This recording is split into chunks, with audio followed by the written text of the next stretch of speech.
The night promised to be one of those memorable college experiences. My friends and I were invited to a party at a fellow student's house, Chris. We were all excited to break away from our study routines and have a good time. As soon as we arrived, we were greeted by Chris, who welcomed us with a wide smile. The house was alive with upbeat music, colorful lights, and contagious energy. In the initial moments, everything was perfect. Friends gathered, conversation flowed, and the atmosphere was relaxed. However, as the party progressed, I began to notice something strange happening. Emily, one of my closest friends, was the center of Chris's attention. At first, it seemed like a typical interaction between host and guest. But as the night went on, I realized that Chris was more interested in Emily than he should have been. He kept offering her more drinks, and I could see that Emily was becoming uncomfortable with the excessive attention. She tried to maintain her composure, but it was evident that something was off. Irritation began to grow inside me as I watched the scene unfold. As the party continued, Emily started to appear increasingly intoxicated. Chris didn't slow down, offering more drinks and trying to isolate her from the rest of the group. My discomfort turned into genuine concern when I realized that Emily was losing control of the situation. I decided to intervene and approach the group. When I got closer, Chris noticed my presence and tried to act nonchalantly. Emily, on the other hand, was visibly out of it, struggling to stand. It was clear that she needed help. Before I could say anything, Chris suggested that we take care of Emily in a quieter room. My intuition screamed a warning, and I firmly declined the proposal, insisting that Emily needed rest and that we would stay with her. The atmosphere became tense, but Chris didn't give up easily. He tried to persuade Emily to go upstairs with him, ignoring my objections. It was at that moment that I made a quick decision. Emily needed to get out of that situation immediately. With the help of other friends, I convinced Emily to leave the party, and we went to a safer place. Meanwhile, I was determined to confront Chris about his actions. Unfortunately, before I could act, I was called by one of my friends to handle something, and I ended up getting distracted. It took a while before I could return to search for Emily and confront Chris. When I finally managed to break free from other responsibilities, I searched for the two throughout the house. What I found upstairs left me shocked. Upon entering one of the rooms, I came across a disturbing scene. Emily was lying on the bed, practically unconscious, while Chris was attempting to remove her clothes. Horror washed over me as I witnessed the situation unfold before my eyes. Without a second thought, I lunged towards Chris, pushing him forcefully away from Emily. He seemed surprised by my reaction, but I was completely consumed by rage. The party, hearing the commotion, started to make their way upstairs, drawn by the disturbance. Before the situation could escalate further, others intervened and separated us. Someone called the police due to the turmoil. I quickly explained what had happened, while Emily was taken care of by our friends. The police arrived shortly after and began investigating the situation.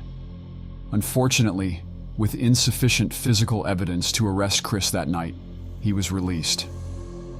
However, I promised myself that this would not go unpunished. In the days that followed, I took additional measures to ensure Emily's safety and that of our other friends.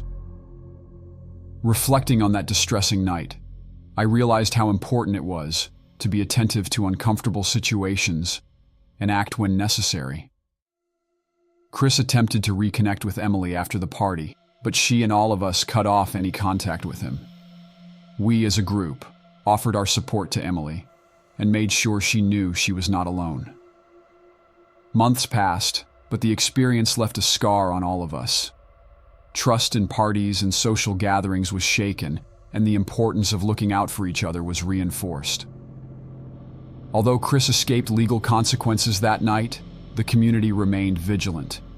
No one wanted something like that to happen again. Emily found the strength to recover from the incident, but the trauma remained. The story of our party spread throughout the college, serving as a warning to everyone, and Chris became known as a reprehensible person. Chris may not have faced legal consequences at that moment, but I made sure he would never have the opportunity to hurt someone in the same way again.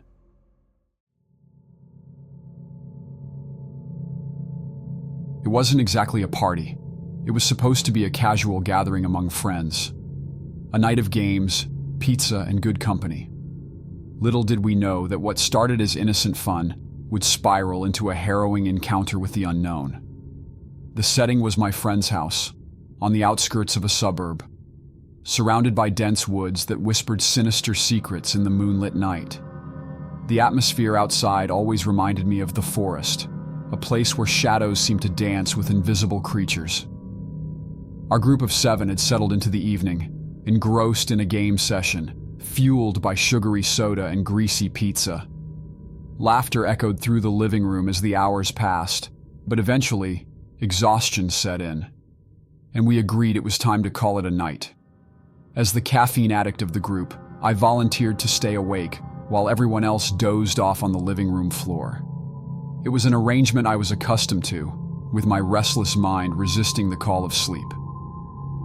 About 30 minutes after my friends had succumbed to sleep, I heard an audible, soft rustling outside. At first I dismissed it as the wind playing tricks, but then came the unmistakable sound of tapping on the back door. I froze, straining to hear over the rhythmic snores of my friends. The tapping persisted, growing louder in my ears. Assuming it was one of the guys playing a prank, I went to the back door and peered through the blinds. What I saw chilled me to the bone. A figure masked by a sinister skull mask was outside, tapping with deliberate intent. My heart raced, and I whispered through the glass, "Come on, man, knock it off." But the figure didn't retreat. Instead, he pressed against the door, trying to turn the knob. Panic gripped me as I turned to count the sleeping figures. 6, as there should be. The realization hit me like a bolt of lightning. All my friends were inside. The tapping abruptly stopped, replaced by a distant, muffled sound that seemed to draw closer with each passing moment. I strained to identify it, a low rumble, like a distant storm. Then, the atmosphere shattered with a piercing scream. The figure outside screamed in terror and fled, the sound of footsteps echoing in the night. But what followed was even more chilling. The source of the roar, unseen yet palpable, pursued the figure relentlessly. My senses reeled as I backed away from the door, my mind struggling to comprehend the surreal events before me. Suddenly, my friends were awake, their alarmed voices blending into a cacophony of confusion and fear. "What's happening?" they demanded, their eyes wide with apprehension. I struggled to articulate the terrifying encounter I had just witnessed. Before I could respond, one of my friends shook me forcefully, snapping me out of my stupor. Others rushed to peer out the windows, but the darkness outside revealed nothing. We were left with unanswered questions and a persistent sense of apprehension. The police were called, their assurances doing little to calm our discomfort. They promised to investigate, but as the night wore on, no news of the incident surfaced in the media. Morning arrived as a relief from the horrors of the night, but the shadows of the previous events lingered. Determined to confront the unknown, we embarked on a hesitant exploration into the woods, armed not only with curiosity, but also with a measure of apprehension. The forest seemed to hold its breath as we ventured deeper, our steps cautious, punctuated by nervous glances exchanged between us. It was a strange juxtaposition against the backdrop of daylight. Hours passed without incident, our nerves gradually easing as the daylight enveloped us. Just as we were about to abandon our search, a glint of something unusual caught our attention. A fragment of a skull mask among the undergrowth. Silent understanding passed between us, confirming the reality of the previous night's events. We retraced our steps, hastening back to the safety of civilization, but the memory of that haunting encounter clung to us like a persistent fog.